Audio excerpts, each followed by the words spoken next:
Gente, eu queria que vocês me falassem um pouco sobre assim, a experiência de pregar aos índios. Ela é, no mínimo, pra gente inovadora, porque é fora do que a gente conhece, mas não é só isso, vocês não fazem o tempo todo, vocês vivem na aldeia e tal.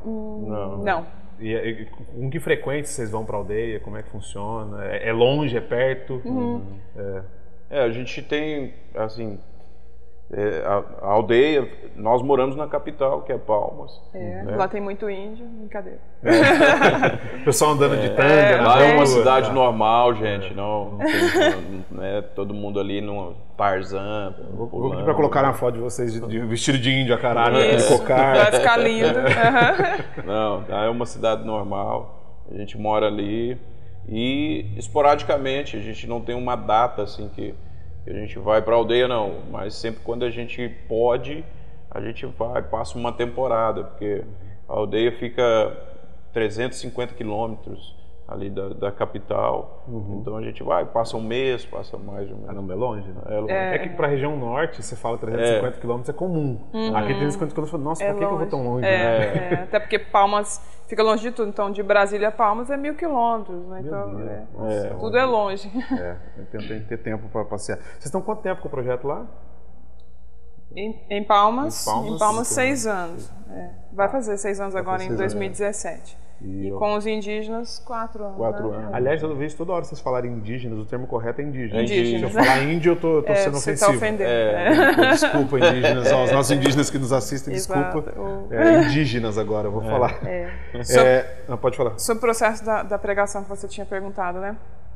É interessante, porque foge totalmente do convencional, né? De chegar com a Bíblia, vamos ler aqui, eu vou explicar para você. Então você tem que, na verdade, ter um pensamento assim, estou explicando como se fosse para falar para uma criança de 3 anos. Entendi. Então a ideia é essa, assim, né? Então você tem que ser muito criativo e muito simples. Então acho que até uma das primeiras vezes que a gente esteve lá, e eu fiquei pensando como que eu vou falar para as crianças, né? Do Evangelho, como é que eu falo de Jesus, tal, ou qualquer outra coisa da Bíblia. E eu pensei em levar eles para a beira do rio e ter uma aula com eles ali da criação, né? E eles não entendem o português, nada do português, só o craô, né? E aí eu peguei um adulto e a gente na verdade foi quase a aldeia toda para a beira do rio. Nossa, porque eles ficaram interessados, querendo saber o que ia rolar ali. Então eu sentei e a gente começou. Eu peguei o barro, comecei a construir e aí tinha o tradutor, que era um indígena, e ia falando. Então eu fui falando do peixe, da árvore, do pássaro, da água. Então foi, acho que a melhor aula que eu já dei assim, na minha vida. Cara, que sobre legal. a Bíblia, e muito à vontade, e eles conseguiram compreender. O que você vai contando, a gente conversou já antes sobre isso, o que me parece é que, no fundo, quem está sendo mais abençoado são vocês. Porque assim, você vai tendo um contato com a palavra de Deus de perspectivas que você não tinha antes. Né? Com certeza. É a simplicidade do Evangelho. O Evangelho é simples. Tá? Caramba, placou, velho. Não foi intencional. O que eu acho mais curioso, eu queria que vocês falassem um pouco sobre isso, é assim, o porquê. Por que pregar os índios craôs? Né? Vocês falaram de um chamamento de Deus, de que essa é a mensagem. Mas por que, por exemplo, vocês não passam o tempo de vocês em Palmas pregando para os políticos de Palmas? Acho que é a maior curiosidade de quem vê. Fala assim, mas por que fazer isso? Né? O que vocês me dizem? Eu acredito que dentro do dom, do chamado de cada um, né? Eu acredito que, por exemplo, os políticos, eles têm pessoas, ou deveria ter pessoas ali com essa visão missional de levar a mensagem para eles. Eu não me sinto hoje uma pessoa preparada para isso, mas eu me sinto completamente vocacionado a estar na aldeia, que é um lugar onde eu me sinto bem, ali parece ser minha casa, né? Ali parece ser o quintal de casa. Entende? É um lugar que é divertido para mim pregar o Evangelho. Então, por exemplo, se o indígena vai caçar, eu quero ir com ele.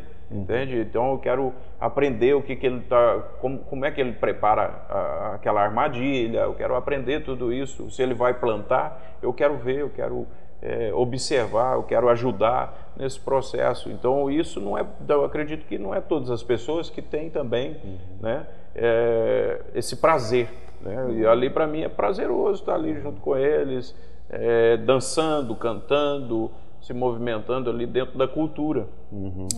E também assim a igreja hoje tem um contexto de pregue para o seu vizinho, né? Os indígenas, eles não têm um vizinho que vai poder pregar para eles. Então esse esforço, esse sacrifício de ir até lá, que pode parecer para a igreja muito grande, para a gente se converte em prazer de estar junto com eles. Então, claro que foi Deus quem colocou isso dentro da gente, porque se eu fosse pensar alguns anos atrás, eu ia ser a pessoa que ia falar, não, eu não. Eu não vou lá, o bicho me picar, passar calor, dormir na rede, andar descalço para me aculturar. Mas hoje é totalmente de Deus mesmo, foi algo que foi colocado mesmo. Passa a ser uma expressão de quem vocês são. Com certeza. E o ensinamento, ele é criativo, né? Ele é do dia a dia ali. Não é uma coisa, vamos entrar numa sala de aula, vamos aqui subir nesse púlpito. Né? Não é assim que funciona. É com as coisas do dia a dia, entende? Então, por exemplo, uma situação que me impactou bastante. Lá tem uma escola do estado, né? E certa vez, quando a merenda chegou, os dias letivos já tinham terminado, as crianças já estavam de férias. Então, o que eles fizeram? Vamos distribuir essa merenda, o material, a alimentação, entre nós aqui, a comunidade indígena. Mas aquilo foi feito de uma forma assim fantástica, porque, por exemplo, se tinha 5 sacos de arroz, pacotes de arroz, eles jogavam, abriam os pacotes, colocavam dentro do carrinho de mão, né? E ali eles fizeram uma roda com cada representante das famílias, um representante de cada família. Então eles iam passando e as pessoas com a sacola na mão assim, eles tiravam assim uma xícara, né, um caneco, e depositavam naquela sacola. E fazendo essa roda, e aí sobrou, rodava de novo, né? E foi fazendo isso com todos os alimentos. Isso é muito legal. Então isso para mim é um ensinamento. Poxa vida, olha, isso é vida em comunidade, né? Isso é comum, isso é participativo, é congregar. Caramba, isso é muito legal. Na verdade, dava bom para trazer esse modelo para um monte de igreja aqui. Ia ser maravilhoso. Sobre a distribuição, tinha tudo em comum.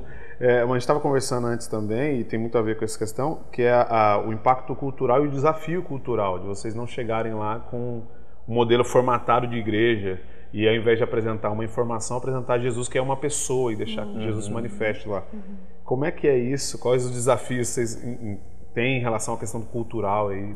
Aquilo que nós fomos criados, né, na nossa cultura aqui urbana. A gente tem assim, a gente acha a cultura indígena uma coisa bonita e tal, maravilhosa, linda de se mostrar, mas que deve ser preservada lá no mato, né? Então, generalizando na nossa mente, é isso que a gente pensa, que o indígena é como se fosse uma arara em extinção, deve ficar lá, né? Então, assim, quando a gente está levando o evangelho, claro que alguma coisa vai chocar, porque é uma cultura com outra cultura. Então, há uma junção aqui. A nossa ideia, o nosso cuidado é sempre tentar preservar ao máximo, né, a cultura do indígena, mas nós precisamos respeitar a vontade dele. Sim. Então, o que ele quer? Porque o indígena, ele é capaz de tomar suas próprias decisões, de decidir por si só. Né? Nós não podemos tratá-lo como se fosse incapaz. Sim. Isso é errado. Então, às vezes, pode ser que alguma coisa mude ou não, entende? Mas o que deve ser realmente preservado e respeitado é a vontade dele. A vontade dele, o negócio funcionar. É legal porque você pega um oposto, assim, mais distante, mas ao mesmo o máximo de informação que a gente tem sobre evangelização indígena é a história da colonização do Brasil. Né? Chegaram aqui, tentaram colocar roupa no índio, tentaram fazer com que eles se comportassem no jeito europeu de ser. E isso trouxe uma série de prejuízos, né? Com certeza. De alguma forma, o evangelismo aos indígeas às vezes é feito desse jeito, né? Isso é anticristianismo. Na verdade, isso foi o que aconteceu com nós mesmos. Por exemplo, nós somos evangelizados por os missionários americanos, europeus. É comum hoje você chegar numa igreja e ver o pastor, ele está pregando de terno e gravata.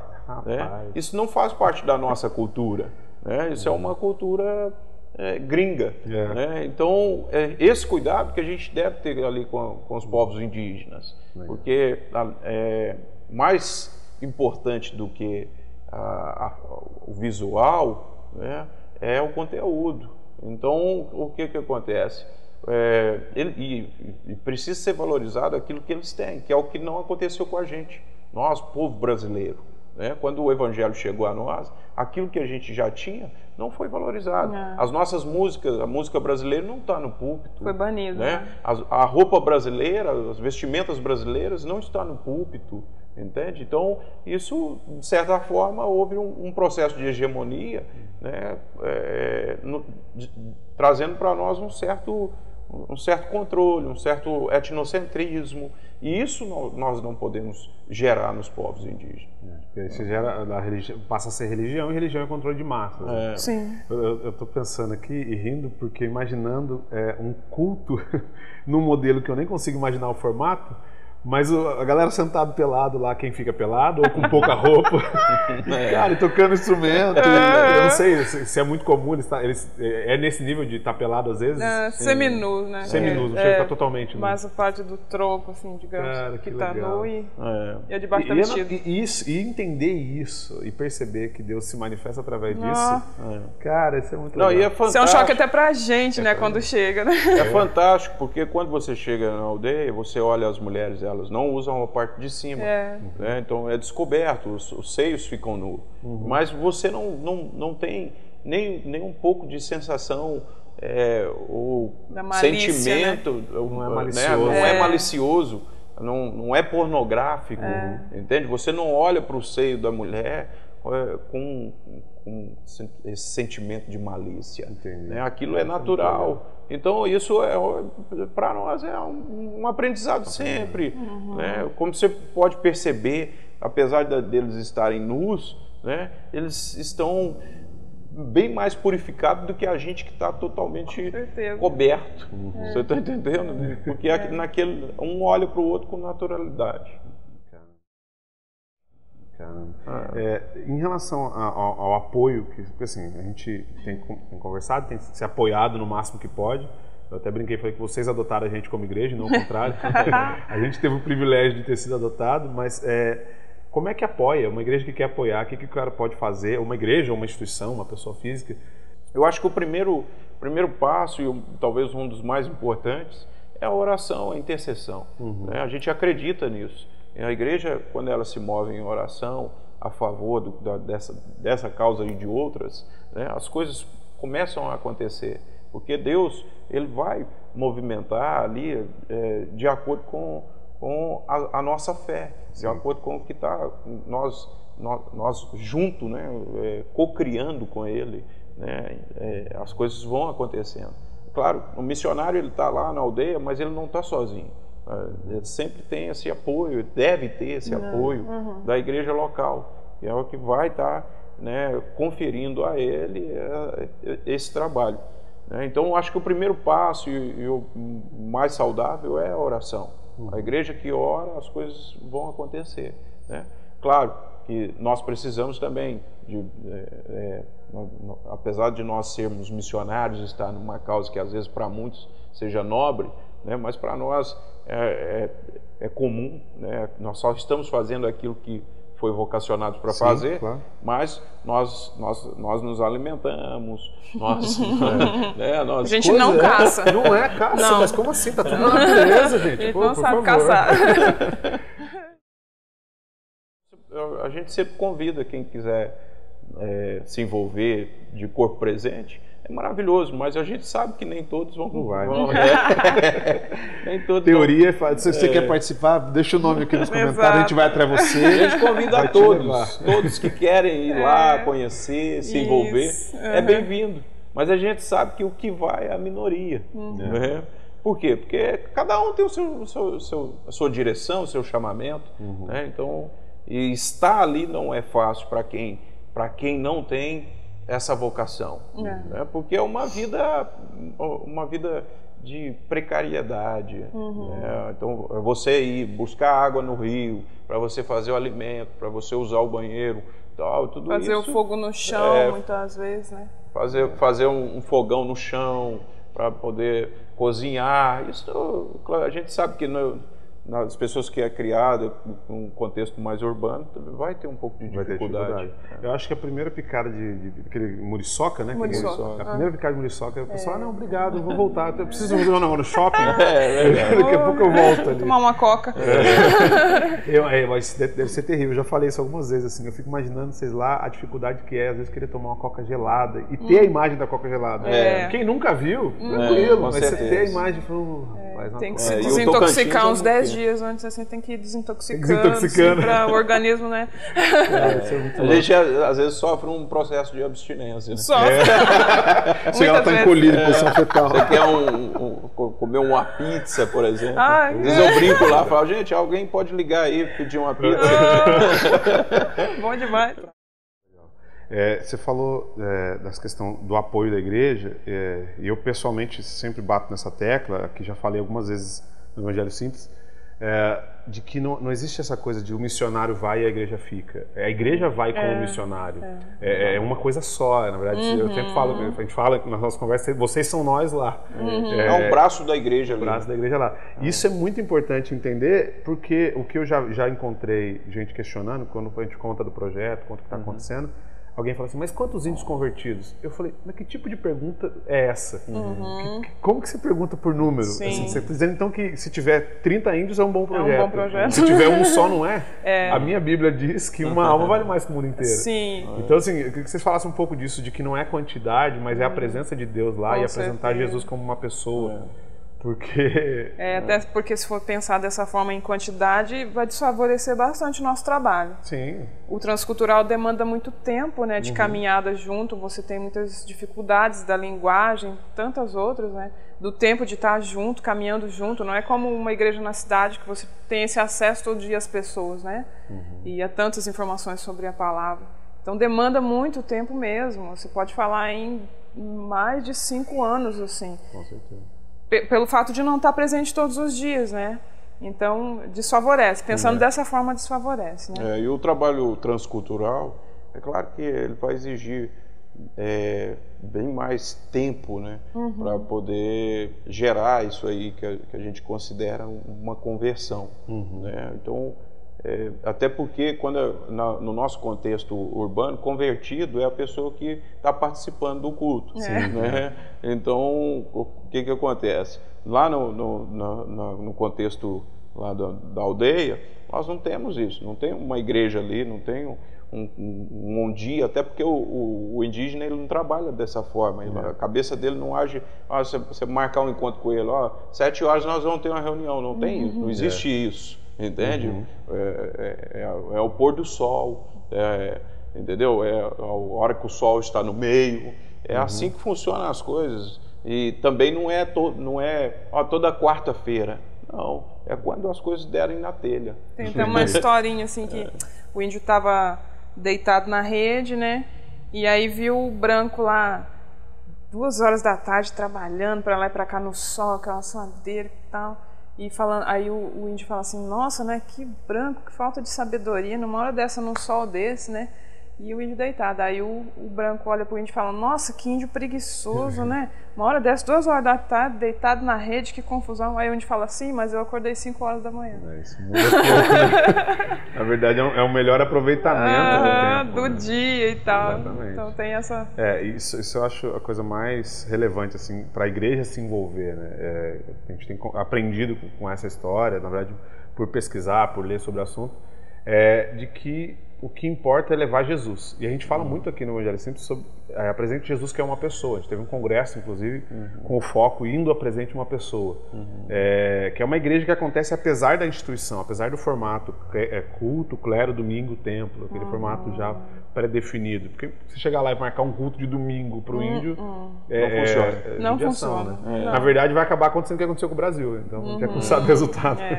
E isso vai ser prejudicial. Então, se a gente pode aprender alguma coisa como igreja, é aprender que apresentar Jesus é isso, é o discipulado. A gente estimula e incentiva muito o discipulado aqui. Vem comigo, vamos comer um negócio junto aqui, ou vamos caçar junto. É natural, né? E aí deixa naturalmente caminhando Jesus junto fazer mesmo. E a gente tem que entender que o evangelho também, ele não depende da gente. Ele não depende da igreja. Jesus não precisa da igreja. Entende? Isso é importante a gente entender, porque, por exemplo, há relatos de missionários que chegaram numa aldeia indígena e foram falar de Jesus. Quando eles estavam falando de Jesus, os indígenas disseram: não, Jesus a gente já conhece. Como vocês conhecem? Né? Quem é que chegou aqui? Quais foram os missionários que vieram trazer Jesus para vocês? Não, Jesus é um índio que vive no mato ali. A gente sempre encontra com ele lá no mato. Né? Então, o que acontece? Jesus já havia se revelado como um indígena. Olha só. Ali no mato, na própria aldeia. Né? Então, Jesus ele não precisa de nós. É um privilégio.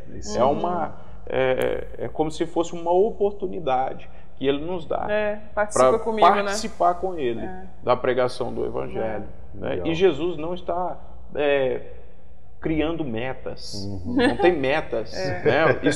Isso faz parte. Conversões no ano. Nós não podemos confundir, porque isso faz parte do mundo corporativo. Né?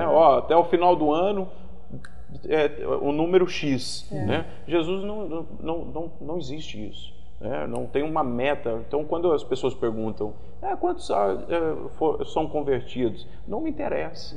Eu não tenho interesse de saber quantos são convertidos. Entende? A minha preocupação é a qualidade que eu estou oferecendo, é o entendimento, é a pessoa de Jesus chegando naquele lugar. Agora, quantos vão se converter, quantos não irão se converter, isso é assunto dele. Né? Deixa que ele resolve. Eu não tenho que me preocupar com isso. Perfeito, isso é muito legal. Eu queria que, para fechar, vocês dessem uma palavra para quem está tentando se achar ou acredita ter um chamado missionário. Tem o nosso missionário argentino que está preparado ali, olhassem para a câmera e mandar, acho que um estímulo para quem se entendeu chamado por Deus para missões, seja transcultural, seja no mesmo contexto. O que vocês podem dizer aí de incentivo para essa pessoa se realizar? Fiquem à vontade. Okay. Eu acho que a primeira coisa que se deva fazer ou entender, né, é realmente assim, a direção que Deus está dando. A gente precisa entender isso. Como Pedro entendeu naquela palavra quando Jesus perguntou: olha, quem o povo diz que eu sou? Né? E eles disseram: não, uns dizem que é João Batista, outros dizem que é um dos profetas. E Jesus falou: e vocês? Quem vocês dizem que eu sou? E aí Pedro falou: não, tu és o Cristo, o Filho do Deus Altíssimo. E Jesus disse: olha, tu és Pedro, sobre esta pedra edificarei a minha igreja. Então, o que acontece? A partir do momento que Pedro entendeu quem Jesus é, Jesus revelou quem Pedro é. Né? Então, esse é o primeiro passo, é o entendimento de quem Jesus é, para que nós possamos entender quem nós somos. E quando a gente entende quem nós somos, qual é a nossa vocação, nosso chamamento, os campos se abrem. Os campos se abrem e é mais fácil, é mais saudável para que nós possamos avançar na propagação do reino de Deus. Porque isso é o que nos move, independente do lugar onde você está. Né? Você numa aldeia ou numa grande capital, numa metrópole ou em qualquer outro lugar, num outro país, né? Se aquele lugar é o lugar que Deus te conduziu, ali as coisas vão acontecer. Agora, o primeiro passo seria esse: identificar quem você é nesse universo, quem você é no reino, dentro desse corpo, você é o quê? Você é o quê dentro desse corpo? Né? E o segundo passo é você estar conectado, você tem que estar conectado. Quando Jesus foi ser batizado por João Batista, aconteceu ali algumas coisas interessantes. Né? A primeira coisa é que o céu se abriu. Jesus teve uma visão do reino. Então, se a nossa missão é expandir o reino, nós precisamos entender o que é o reino. Precisa haver esse entendimento. Né? Outra coisa que aconteceu é que o Espírito desceu em forma de pomba. O Espírito de Deus é o que nos guia. Então, sem o Espírito de Deus, é força do braço, é força do homem. As coisas não fluem. Nós precisamos ser conduzidos pelo Espírito. Entende? Tem que haver essa conexão. Outra coisa, por que Jesus se deixou batizar por João Batista? Quem é maior ali? Né?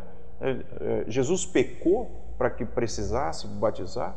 Não, aquilo ali é um processo de submissão. João Batista representava um sacerdote, ou talvez o sacerdote mais purificado de todo o contexto religioso que estava vivendo naquele tempo.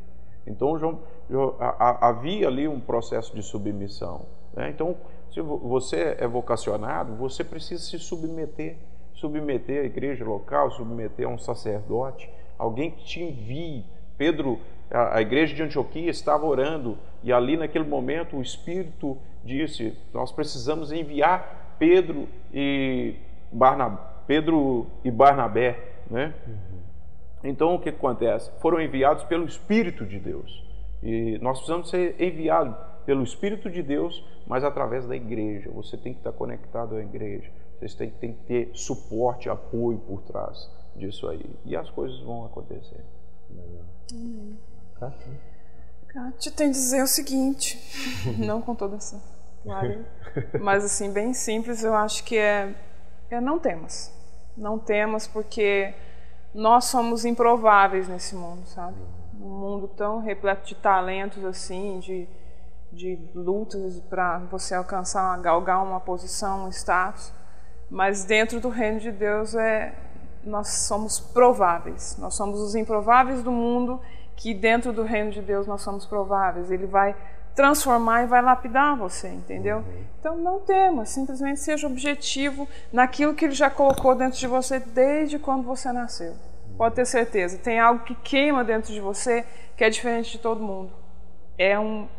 Ninguém é igual a ninguém, por mais que pareçamos ter os talentos iguais. Mas Ele é justo em formar você com uma delicadeza especial. Ele vai te chamar para algo que só você pode fazer. Mas não perca a oportunidade. Não perca a oportunidade, porque Ele pode colocar aquele outro que se parece com você, mas que não vai executar a tarefa exatamente como você deveria fazer.